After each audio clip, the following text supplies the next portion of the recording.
자전거 라이딩을 하는 무리 속 유독 한 남성이 눈에 띕니다. 비싼 자전거에 고급 복장까지 동호회에서는 부자 오빠로 통하는데요. 그리고 한 여성과는 묘한 분위기까지 느껴집니다. 그런데 이 남성, 유부남의 자녀까지 있었는데요. 도대체 어떻게 된 일일까요? 자, 양 변호사님 진짜 참 속 뒤집어진 사연입니다, 진짜. 일단 제보자분은 15년 전에 결혼한 여성인데 이 남성과 연애를 하다가 결혼을 하려고 예식장을 잡고 난 뒤에 갑자기 이 남성이 나 사실 결혼을 한번 했다, 전처가 있다. 하지만 아이는 없다라고 얘기를 했답니다. 뭐 예식장 잡아놓은 상태니까 어떻게 해요? 그냥 믿고 결혼을 했다라고 합니다. 그렇게 결혼을 해서 출산을 한 달 앞둔 어느 날 갑자기 초등학생 남자아이가 나타났다고 합니다. 그래서 아유, 이건 제발, 또 제발. 뭔가 했더니 남편 얘기가 한숨을 푹 쉬면서 이거 아이가 사실 전처가 외도해서 낳은 아들이다. 내 아들 아니다. 그래서 이혼했던 거다라고 얘기를 하면서 아이를 또 데리고 갔답니까?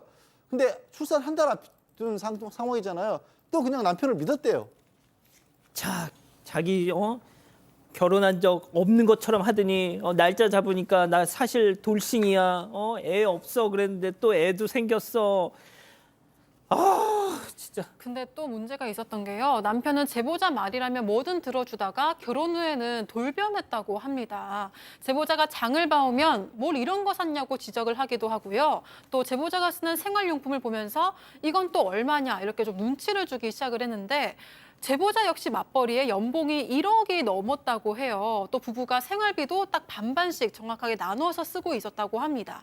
정작 사칭했던 건 이 제보자 남편이었는데요. 남편은 그 자전거 동호회를 한다면서 500만 원이 넘는 고급 자전거를 사기도 했고 라이딩 복장도 챙기고 다이어트까지 시작을 했다고 합니다. 뿐만이 아니라 남편은 동호회 회식 때마다 그 골든벨을 울리면서 뭐 밥이며 카페며 본인이 다 결제를 했대요. 그래서 회원들 사이에서는 부자 오빠다 이런 별명까지 붙여졌다고 합니다. 아, 자전거 타러 가서 골든벨을 울렸습니다. 이상하죠, 라이딩. 장거리 라이딩을 다녀왔다는 남편이 얼굴이 뽀송뽀송합니다. 머리가 오히려 뭐 더 이뻐요. 이상하다, 왜 땀이 안 날까? 의심은 조금씩 계속 하고 있었는데 어느 날이었어요. 비가 오는 날 남편의 차량에 뭘 가지러 갔는데 그 차량에 젖은 우산이 2개 있던 걸 발견합니다. 이상하다. 또 이상한 건 또 빠져떨어지죠. 예. 조수석에 젖은 여자의 머리끈까지 지금 찾아낸 상황입니다. 그래서 그럼 이 경우는 블랙박스를 확인해야 됩니다. 지금 제보자분은 숏컷인데. 그렇죠. 자기 거 아니에요. 자기 건 다 알죠. 블랙박스를 확인하려 하니까 삭제가 더 돼 있죠. 아하, 이상하다. 휴대전화를 좀 보려 하니까 잠금 장치가 이중으로 돼 있어요. 못 보죠, 당연히. 그래서 좀 뭔가 이상하긴 이상한데 제보자한테는 불륜 상대로 좀 의심 가는, 짐작 가는 여성이 한 명 있었다고 합니다. 그래서 남편한테 이럴 때 물어봐야 돼요. 너 바람 피지? 그 여자 내가 안다. 전화해볼까? 라고 단도직입적으로 물어봤다고 합니다. 자, 남편 이실직고 했을까요? 제보자 얘기 들어보시죠.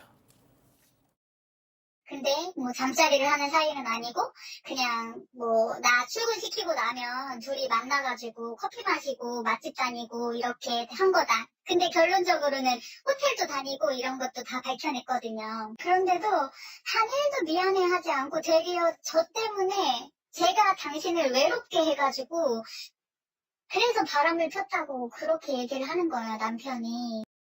자, 그런데 남편의 내연녀도 유부녀였다면서요. 네, 그렇습니다. 이 내연녀 유부녀였고 아이도 있었어요. 남편보다 무려 12살이나 어렸습니다. 근데 예전부터 그 여성에 대해서 좀 얘기를 했었대요. 그래서 수상하기도 하고 왜 자꾸 저 여자 얘기를 하지? 라는 생각이 들어서 이제 떠봤더니 맞는 거잖아요. 그래서 이 제보자께서 그 여자의 남편한테도 내가 전화를 해보겠다라고 얘기를 했어요. 근데 그때부터 이 남편이 폭발해가지고 가지고 있던 리모컨을 TV에다가 막 던지고 하기만 해라 우리 다 죽는 거다 이렇게 막 화를 내고 소리를 지르더래요.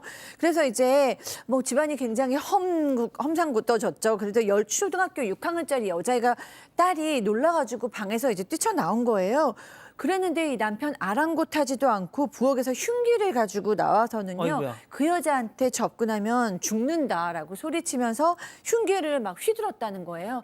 이 여성 너무 놀랍고 어이가 없고 또 혹시나 딸이 다칠까 봐 남편을 막아서다가 흉기에 찔려서 부상을 입고 말았습니다. 아니 내연녀 지키겠다고 딸 보는 앞에서 흉기를 휘둘러요? 네, 그런데 경찰 앞에서는요, 아내가 의부증이 너무 심해서 소리를 좀 질렀을 뿐이다. 이렇게 변명을 했습니다. 이후 경찰 조사를 앞두고 남편은 사업상 해외 출장이 급하다면서 경찰에게 조사를 앞당겨달라고 요청을 했는데 이 요청이 받아들여졌습니다. 이후 남편은 해외에서요, 고급 호텔과 수영장을 돌아다니면서 인증사진을 매일같이 올렸고 정말 제보자에게도 연락을 해서 어차피 나 고소해도 처벌 안 받는다. 전처 때도 똑같았다. 근데 접근 금지 받고 대충 끝났어. 이런 이야기를 던지기도 했다고 합니다. 아니 전처 때도 똑같았다고요? 앞서 남편이 전처 외도로 이혼했다고 얘기를 했는데 이것도 거짓말이었어요.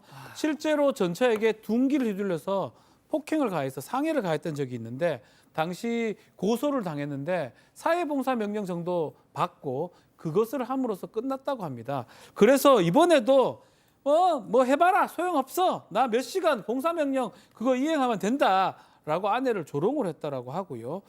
이 사건 역시 특수상해이긴 한데 형사 재판이 아닌 가정법원으로 넘어갔다는 통보를 받았다고 합니다. 그래서 이제 이 사실은 가정에서 일어나는 건 가정법원에서 재판을 받을 수가 있는데 제대로 된 형사 재판을 받아야 된다고 제보자는 주장하고 있는 그런 상황입니다. 아니 이렇게 하는데 사회봉사만 받고 끝난다고요? 이게 가정보호 사건을 왜 뒀냐면요. 가정폭력을 당했는데도 불구하고 가장인 남편이 뭐 아내가 됐더라도 형사처벌을 받아서 전과가 생겨서 뭐 직장에서 불이익을 받거나 이런 걸 원하지 않는 가정도 있습니다. 그런데 그것 때문에 신고를 못하는 경우도 있기 때문에 그러면 가정보호 사건으로 가서 이 조치는 취하지만 형사처벌을 받지는 않도록 해주겠다라고 오히려 피해자 보호 관점에서 만드는 제도인데 이게 남용되는 경우가 이렇게 있을 수 있거든요. 다만 거기 예외가 있습니다. 피해자가 피해자가 형사처벌을 강력하게 원할 때는 또 다시 형사재판부로 넘기는 경우도 있습니다. 이 부분을 이 가정보호 사건에서 이 강력하게 지금 처벌을 원한다라고 의사표시를 하시기 바랍니다.